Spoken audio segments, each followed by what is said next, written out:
যখন বিজেপি নেতা শঙ্কর গুছাই তিনি এখানে যোগ দিতে আসছেন তখন তাকে আটক করেছে পুলিশ। মেদিনীপুর সাংগঠনিক জেলার বিজেপি সহসভাপতি শঙ্কর গুছাই আজ সকালে মেদিনীপুর স্টেশনে তাকে কোতোয়ালি থানার পুলিশ আটক করে।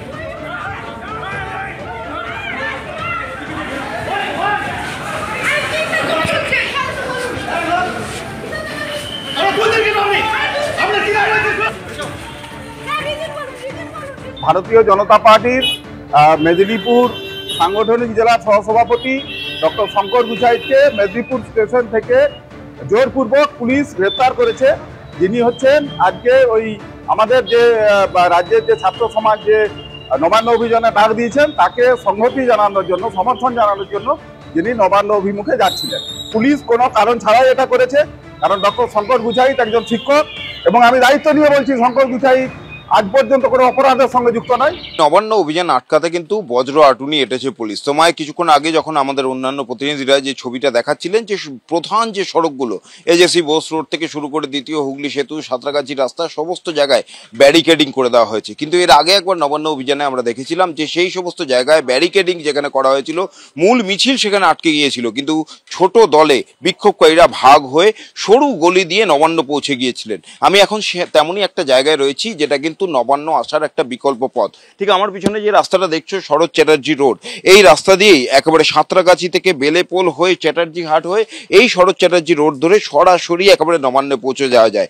আর এইখানেই কিন্তু পুলিশের তরফ থেকে ব্যারিকেডিং করে দেওয়া হয়েছে, কারণ যেখানে আমি দাঁড়িয়ে রয়েছি এখান থেকে নবান্নের দূরত্ব মেরে কেটে 100 মিটারও নয়। আমি একটু শান্তনুকে ছবিটা দেখাতে বলবো।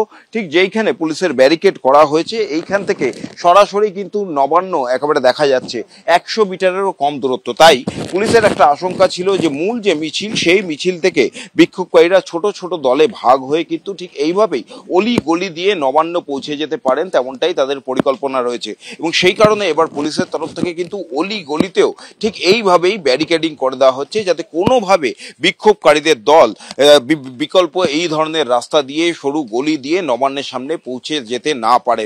এবং নবান্নের সামনেও কিন্তু পুলিশের নিরাপত্তা ছবিটা আমি সকাল থেকেই দেখিয়ে যাচ্ছি। বিশাল পুলিশ বাহিনী সেখানে মোতায়েন করা হয়েছে, লাঠিধারী পুলিশ যেমন রয়েছে তার সঙ্গে রয়েছে র্যাফ, কমব্যাট ফোর্স এবং কাঁদানে গ্যাসের শেল নিয়ে আসা হয়েছে, যাতে কোনোভাবে যে ব্যারিকেডগুলো করা হয়েছে এবং যে সমস্ত মিছিলগুলি আসবে সেই ব্যারিকেড ভেঙে মিছিল যদি কোনোভাবে নবান্নের দিকে এগিয়ে আসে তাহলে যাতে সেই বিক্ষোভ প্রতিহত করা যায়। এবং শুধু তাই নয়, আমি আরেকবার একটু শান্তনুকে ছবিটা দেখাতে বলছি যে এই শরৎ চ্যাটার্জি রোড, এই শরৎ চ্যাটার্জি রোডেও কিন্তু একেবারে 2 স্তরীয় ব্যারিকেড করে দেওয়া হয়েছে। প্রথম ব্যারিকেড ভাঙলে দ্বিতীয় ব্যারিকেডে এখানে কিন্তু বিক্ষোভকারীদের আটকানো হবে। এবং ঠিক এই জায়গা থেকেই নবান্নের দূরত্ব 100 মিটারের কম। বিক্ষোভকারীরা এর আগে একবার এই ধরনের সরু গলি দিয়ে কিন্তু নবান্নে পৌঁছে গিয়েছিলেন। তাই পুলিশের তরফ থেকে এবার কিন্তু আগাম ব্যবস্থা নেওয়া হয়েছে সতর্কতা হিসাবে।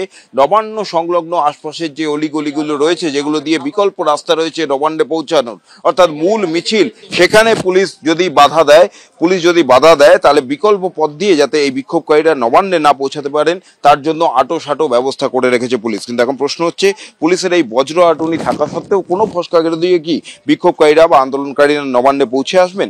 পুলিশের তরফ থেকেও দাবি তারা সমস্ত রকম নিরাপত্তা ব্যবস্থা রেখেছেন যাতে নবান্নে কোনো রকম অশান্তি না তৈরি হয়।